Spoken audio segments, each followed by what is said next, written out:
Assalamualaikum warahmatullahi wabarakatuh. Selamat pagi, semangat pagi. Bertemu lagi dengan Ibu Sriati, di mana kita akan membahas mengenai persamaan dasar akuntansi. Baik, selanjutnya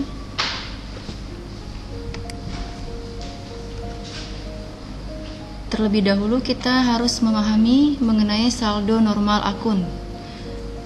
Sebelumnya pernah Ibu berikan tugas ya mengenai saldo normal akun. Kita bahas sedikit. Untuk aktiva, saldo normalnya itu ada di sebelah debit. Ya. Jadi ketika ada penambahan itu akan bertambah di sebelah debit, berkurangnya di sebelah kredit, begitu ya.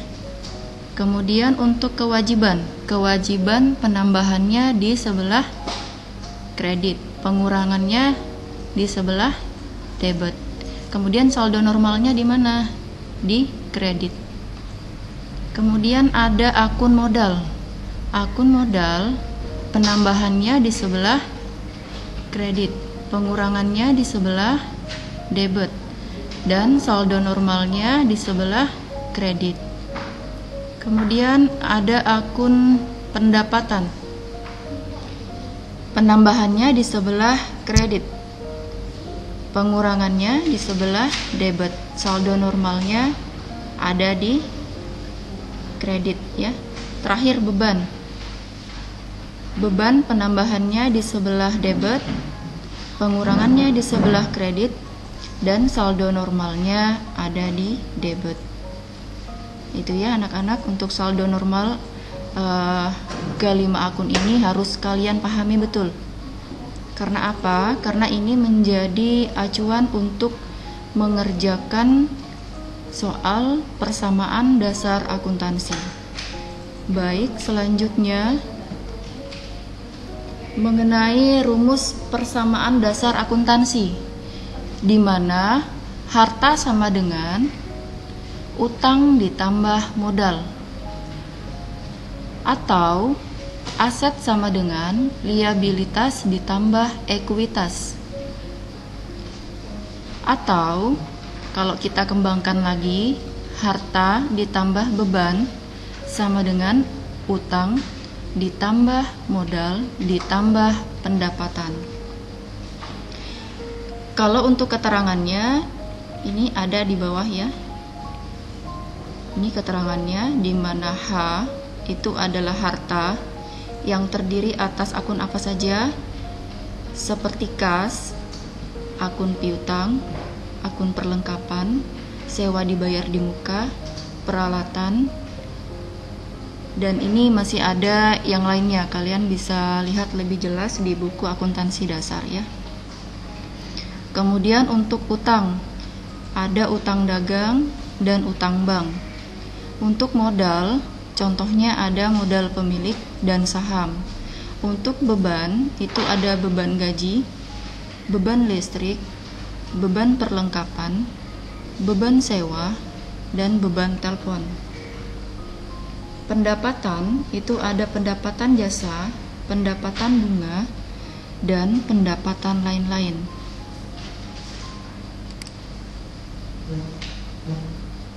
Kemudian kita akan berlanjut ke pengaruh transaksi terhadap persamaan dasar akuntansi.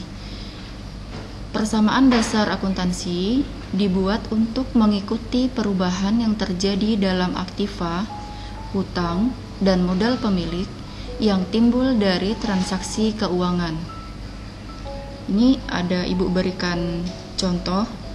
Contoh yang pertama, misalnya Tuan Amin membuka usaha pengangkutan. Untuk memulai, ia menyetor uang tunai sebesar 10.000. Nah, di sini kita bisa analisis ya. Kembali lagi ke persamaan dasar akuntansi tadi, bahwa harta sama dengan utang ditambah modal. atau aktiva sama dengan utang ditambah modal. Aktiva sama dengan pasiva. Ini rumus ringkasnya ya. Aktiva sama dengan pasiva. Pasiva di sini adalah utang ditambah modal. Ini masih paling sederhananya seperti ini. Jadi ketika membuka usaha, memulai usaha, menyetor uang tunai, berarti transaksi yang terjadi adalah kas bertambah pada pasifanya. Apa yang bertambah? Modal ya. Jadi kasnya bertambah senilai berapa? 10.000 dan modalnya bertambah sebesar berapa? 10.000. Jadi harus balance ya. Setiap transaksi dipastikan dulu bahwa hasil akhirnya itu harus balance atau seimbang. Apakah harus seimbang? Harus. Kalau tidak seimbang berarti ada yang salah dari transaksi yang kalian buat. Selanjutnya nomor 2. Untuk memperbesar aktivanya, Tuan Amin atas nama perusahaan menarik pinjaman dari bank uang tunai sebesar 7 juta.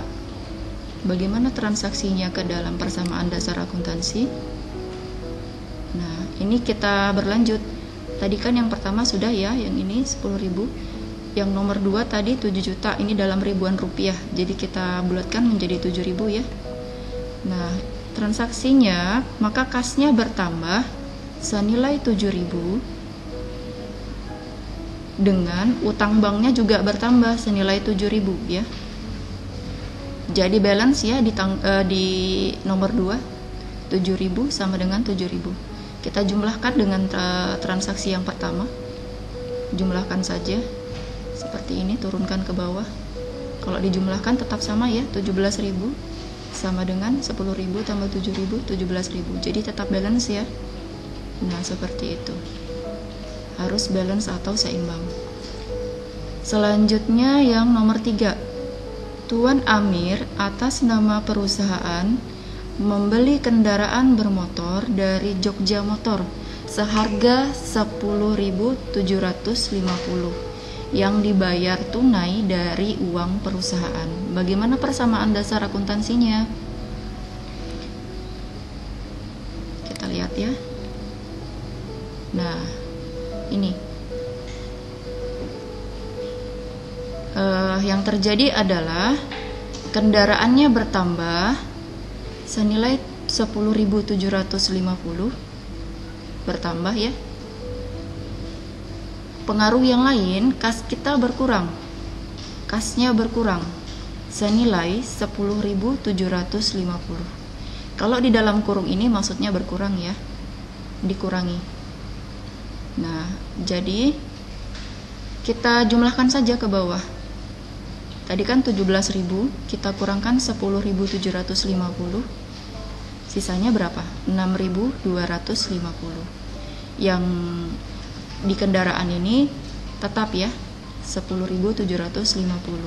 Yang ada di sebelah pasiva itu hanya ada transaksi yang tadi senilai 10.000, jumlahkan saja ke bawah tetap 10.000.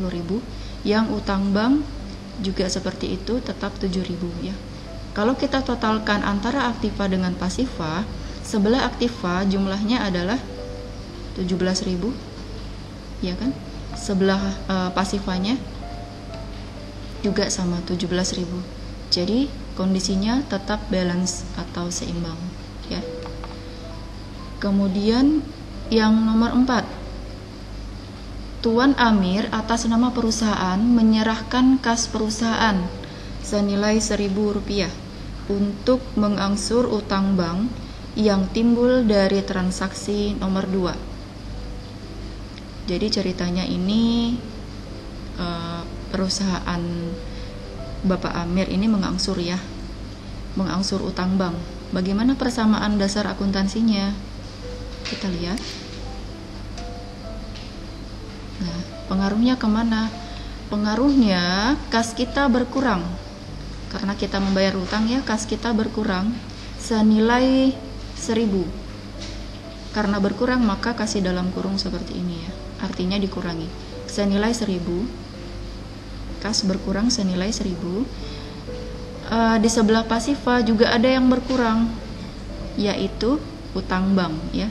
Karena kita mengangsur tadi, artinya utang bank kita berkurang juga senilai yang sama, yaitu 1.000. Jadi sekarang kita totalkan lagi ke bawah. Karena tadi berkurang, maka kita kurangi ya. 6.250 kita kurangi 1.000 jadi 5.250. Yang 10.750 ini tetap turunkan ke bawah, dijumlahkan. Yang ini juga tetap 10.000. Nah, yang utang bank tadinya 7.000 dikurangi 1.000 jadi sisa 6.000. Kalau kita jumlahkan antara aktiva dengan pasiva,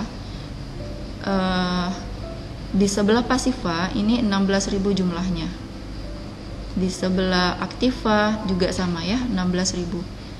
Jadi antara aktiva itu harus sama dengan jumlah pasiva. Jadi tetap dalam keadaan balance atau seimbang. Kemudian nomor 5. Tuan Amir mengambil uang tunai dari perusahaan sebesar Rp750 dan digunakan untuk keperluan pribadi. Bagaimana persamaan dasar akuntansinya? Coba kita perhatikan. Ya, pengaruhnya ke dalam persamaan dasar akuntansi. Nah, di sini ya, karena mengambil kas untuk keperluan pribadi, jadi kasnya berkurang senilai 750 dalam kurung ya, artinya dikurangi senilai 750. Terus di sebelah pasifanya apa pengaruhnya? Di sebelah pasifanya modal pribadinya berkurang senilai 750. Sama ya. Nah, sekarang silahkan kalian totalkan ke bawah. 5.250 dikurangi 750 berapa? 4.500. Yang kendaraan ini totalkan ke bawah tetap sama ya, 10.750. Yang modal pribadi ini 10.000 kurangkan 750 sisa 9.250. Nah, yang ini tetap sama ya, 6.000. Kalau kita totalkan antara aktiva dengan pasiva, nah ini totalnya, di aktiva totalnya 15.250, di pasiva juga sama 15.250. Artinya ini transaksinya balance dan seimbang ya, seperti itu. Baik, sekian penjelasan yang Ibu sampaikan mengenai bab persamaan dasar akuntansi. Semoga dapat dimengerti dan dipahami. Terima kasih. Wassalamualaikum warahmatullahi wabarakatuh.